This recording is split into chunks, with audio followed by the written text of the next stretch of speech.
हे असं स्पून वगैरे टाकू शकतो, पण मला काही टाकायची इच्छा नाही. आम्ही असंच पावडा बनवणार. नमस्कार मंडळी, तर आता आपण जातोय गणपती मंदिरात दर्शनाला. नवीन वर्ष आहे, तर सगळ्यांना नवीन वर्षाच्या खूप खूप शुभेच्छा. ॲक्च्युली सकाळी खूप लवकर दर्शन करण्यासाठी जायचं होतं, पण आमचे साहेब काही निघायलाच तयार नाही, हो की नाही.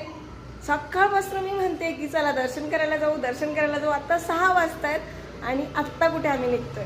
स्टील मी वरती 4 चक्कर मारले. अगोदर हेल्मेटच विसरलं, नंतर रिद्वीला थंडीच वाजत होती, हो ना, हो की नाही.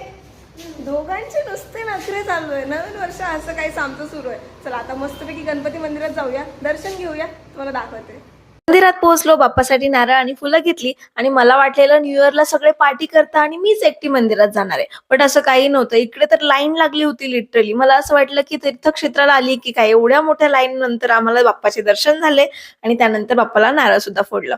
नवीन वर्षात सगळ्यांनी खूप सारे संकल्प केले असणार, तसा मी सुद्धा केलाय की रोज एक व्हिडिओ मी पोस्ट नक्की करेन. पण पहिल्याच दिवशी प्रॉब्लेम झाला, कारण इंस्टाग्रामवर माझा व्हिडिओच अपलोड होत नव्हता. बट एनिवेज आता मी नक्की ट्राय करेल. त्यानंतर रिलायन्स मार्टला गेलो, थोड्याशा व्हेजिटेबल्स घेतल्या आणि घरी आलो. गाईज आता आम्ही बनवतोय पावडा, न्यू इयर स्पेशल आजची रेसिपी. आणि हे असं स्पून वगैरे टाकू शकतो, पण मला काही टाकायची इच्छा नाही. आम्ही असंच पावडा बनवणार, एकदम गावठी पद्धतीने, गावाकडचा नाशिककरांचा फेवरेट पावडा.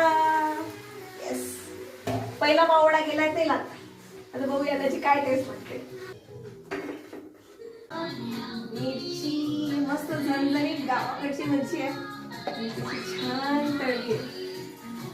मस्त गरम गरम पावडा, आहा, आणि त्याच्यासोबत मिरची.